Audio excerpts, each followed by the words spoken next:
Good afternoon, students. Today we are going to start with a new chapter, that is surface chemistry. Before starting with this chapter, I am going to give you certain instructions which will be followed by you people. You need to note down all the important points of this chapter, and once I will be done with my explanation part, you are requested to please go through it once for your revision. So we are going to start with the chapter. Now, the first thing that we need to discuss is, what do you mean by this term surface chemistry?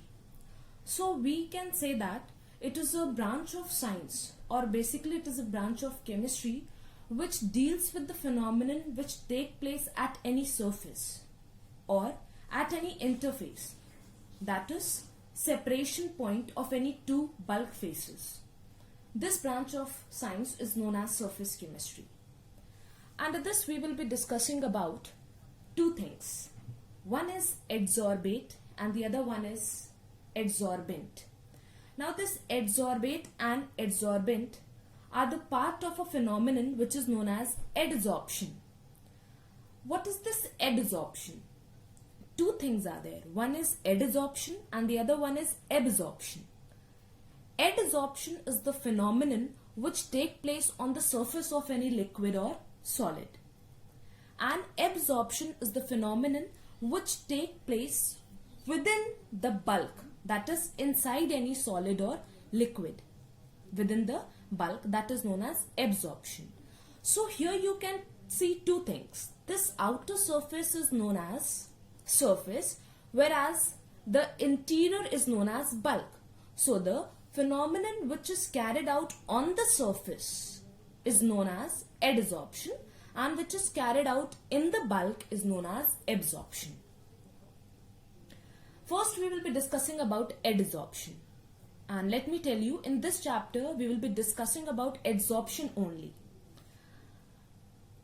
Now you can see this figure in this presentation. These are known as free materials or adsorbed materials. Now what are these materials? These are the materials or the substance which have the tendency to adhere on the surface of any solid or liquid, and they are known as adsorbate. So what are adsorbate? Adsorbate are the free materials or the materials which have the tendency to adhere themselves on the surface of any solid or liquid. And the other one is adsorbent. What is adsorbent? The medium or the material or the surface on which the process of adsorption is going to take place, that is known as adsorbent. So in simple terms we can say that adsorbate are the materials which are going to be adsorbed, and adsorbent is the surface on which adsorption is going to take place. Here it is illustrated with the help of an example. This is activated charcoal on which there is adherence of gas molecules on its surface. So what is adsorption? It is the accumulation of molecular species at the surface of a solid or liquid rather in the bulk. Adsorbate, those molecular species which have the tendency to accumulate on the surface, and adsorbent, the materials on the surface of which adsorption is going to take place. The next term is desorption. What is desorption? Desorption is basically the reverse of adsorption. What is adsorption? Where there is adherence of adsorbate on the surface of adsorbent. And desorption is just opposite of that. That is, removal of adsorbate from the surface of the adsorbent is known as desorption. This process of desorption can be done by excess heating or by reducing the pressure. When we provide excess of heat or we reduce the pressure, the adsorbate which adheres to the surface, it gets detached from there, and that is only known as desorption. One more term is there, that is occlusion.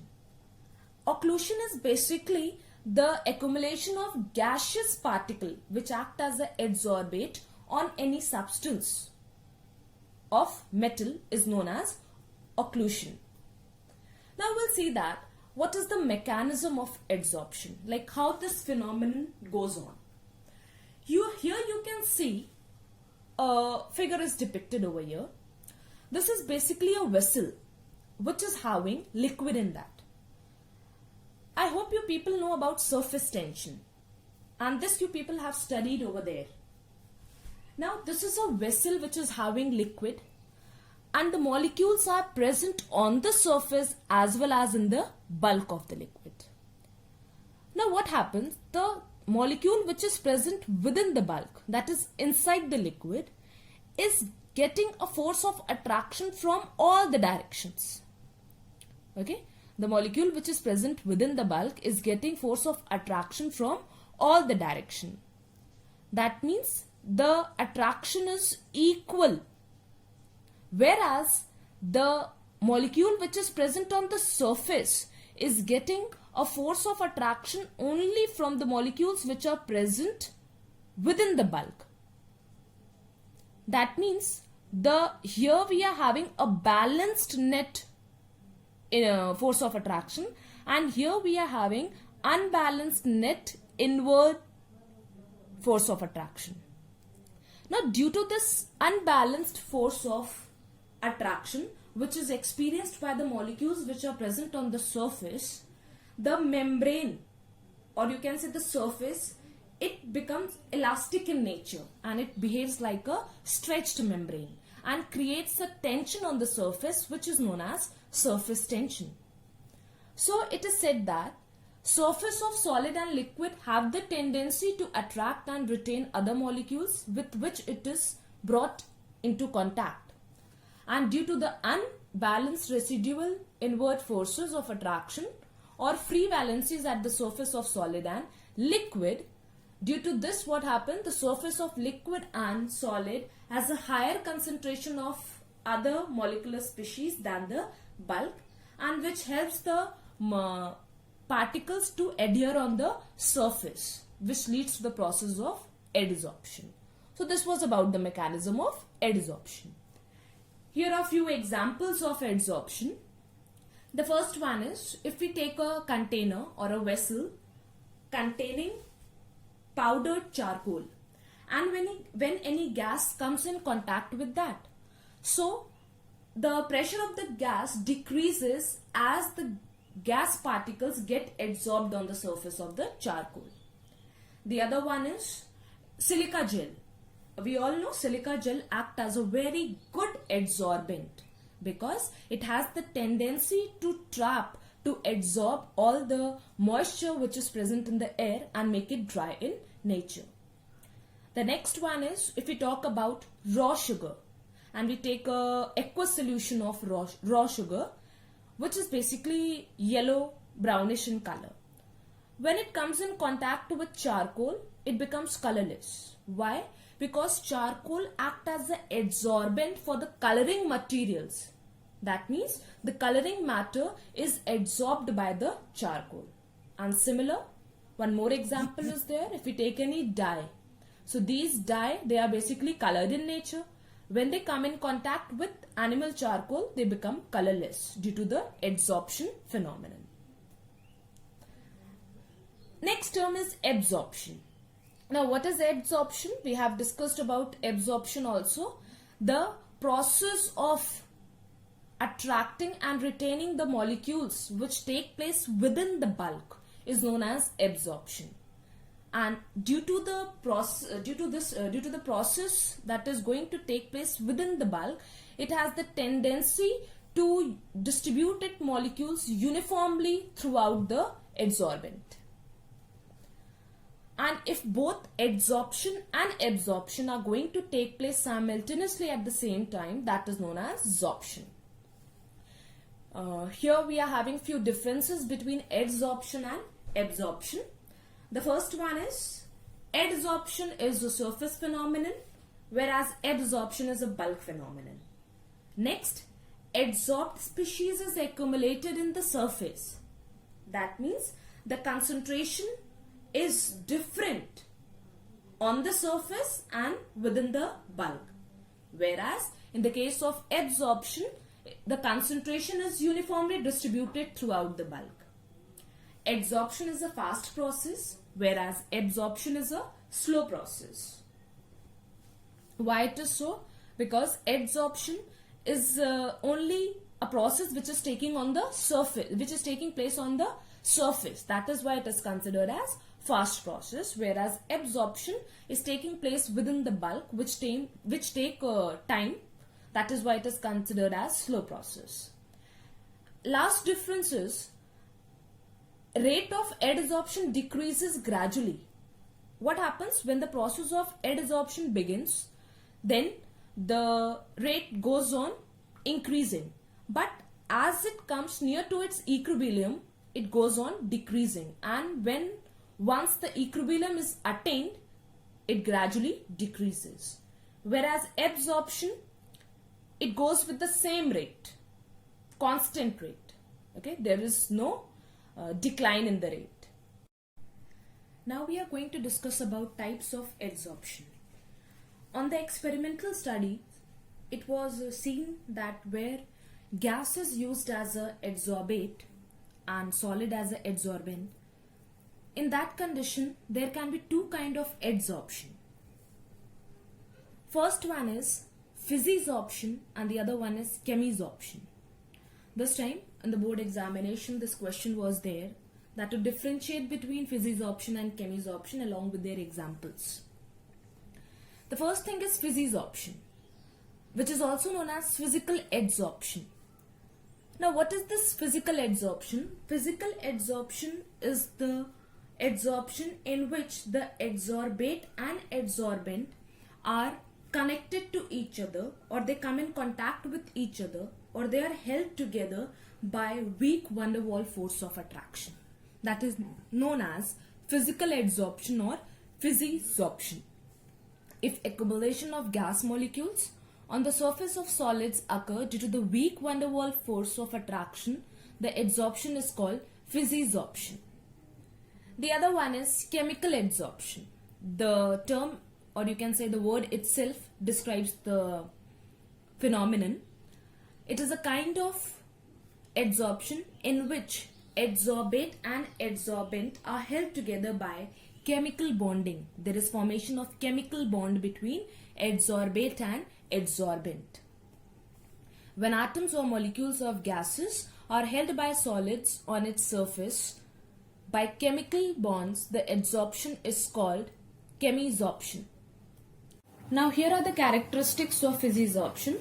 They are considered as non-specific in nature. Non-specific in nature, as we all know, van der Waals force of attraction are universal in nature. That means every gas which acts as an adsorbate have the tendency to adhere to the adsorbent by this weak van der Waals force of attraction. That is why it is non-specific in nature. The other one is it is reversible in nature. If it apply Le-Chatelier principle, according to it, if we increase the pressure and decrease the temperature, it will move in the forward direction. And if we will reverse the condition, it will move in the backward direction. With the increase in pressure, the process of physisorption increases. We all know, greater the surface area, more will be the extent of adsorption. And the enthalpy of adsorption of physisorption is very low, that is about 20 to 40 kilojoule mole inverse. Next one is characteristics of chemisorption. They are highly specific in nature. Highly specific in nature because there is formation of chemical bond between the adsorbate and the adsorbent. So every gas molecule is not having the tendency to make chemical bond with the adsorbate. That is why it is highly specific in nature. It is irreversible in nature because chemical bonds are not so easy to break, and we all know that in whenever there is chemical bonding, it leads to the formation of a new product, and the new product which will be formed, it will be having totally different properties from that of the reacting species. With the increase in temperature and pressure, the process of chemisorption also increases. As the surface area will increase, the extent of chemisorption will also increase. And the enthalpy of adsorption of chemisorption is high in comparison to physisorption, that is about 80 to 240 kilojoule mole inverse. In the case of physisorption, there will be formation of multimolecular layer because there is presence of weak van der Waals force of attraction. So many layers can be formed between the adsorbate and the adsorbent. Whereas in the case of chemisorption, there is formation of unilayer. That is, there will be only formation of one layer when the adsorbate comes in direct contact with the adsorbent. Now here are the few points which differentiate between physisorption and chemisorption. Now, what are the factors which basically influence the process of adsorption? The first one is surface area. We have already discussed, greater the surface area, greater the volume of the gas that will be adsorbed. So it is said that finely divided particles have the more tendency, or they have the more ability to adsorb any kind of adsorbate on their surface. Next is temperature. Temperature is inversely proportional to adsorption. With the rise in temperature, the process of adsorption basically decreases. This is because adsorption is considered as exothermic in nature. So it favors the backward process. That means it leads to the process of desorption. Next one is pressure. It is directly proportional to adsorption. More we are going to increase the pressure, more will be the adsorption of the gas on the surface at constant temperature. Now, moving on to the applications of adsorption. The first one is in gas mask. In gas mask, it is a kind of device which contains adsorbent which have the tendency to absorb the poisonous gas and filter the air for breathing.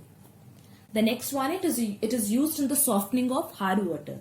In class 11th, we have discussed about resin ion exchanger for the softening of hard water. This mechanism is based on the process of adsorption. Next one is heterogeneous catalyst. In heterogeneous catalyst basically works on the principle of adsorption theory, which says that whenever the reactant molecule come and adhere to the surface of the catalyst, the concentration of reactant molecule increases. Okay, the concentration of reactant molecule increases, and the simple example for this is for the manufacturing of ammonia, Haber's process, where iron is used as a catalyst, or in the manufacturing of sulfuric acid, contact process, where vanadium pentoxide is used as a catalyst. It is also applicable in refining of petroleum. When we do the refining of petroleum, we know that there are a number of byproducts which are formed. So, all the byproducts which are formed, they have different tendency to get adsorbed on the surface of the adsorbent, due to which they get separated out from the petroleum. And the last one is chromatographic separation. Chromatographic is a technique which is basically based on the principle of adsorption as well as partition. The primary principle of chromatography is adsorption only. So this is on the basis of this process of adsorption, it leads to the separation of components from a mixture. So with this, we have done with the introduction part of adsorption and adsorbate, adsorbent, types of adsorption, factors influencing adsorption, and the application of adsorption. Now, in the next class, we will be discussing about adsorption isotherm. Thank you.